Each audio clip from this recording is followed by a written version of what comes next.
Nestling gently in the lap of nature, away from the green cacophonies of city life, abundant with lush green fields and the soothing smell of tea leaves, lie the road that leads to the beautiful lake of Chandubi, one of nature's wonders.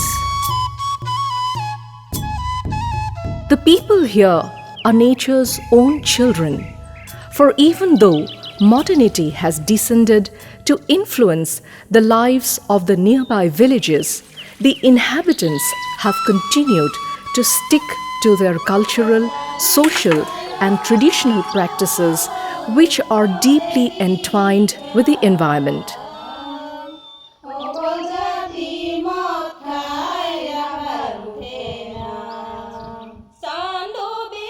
Sailing on a boat in the pristine waters of the lake is an unforgettable experience, as if nature herself has painted a picture that is tranquil and exciting at the same time.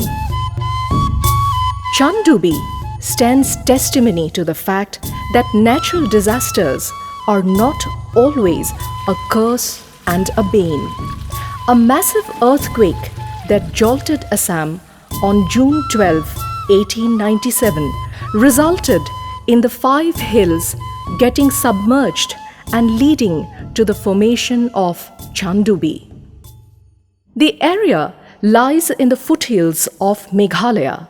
The etymology of the word Chandubi is believed to have come by joining the word sun, which means 5 in Khasi, and Dubi, which means submerged in Assamese.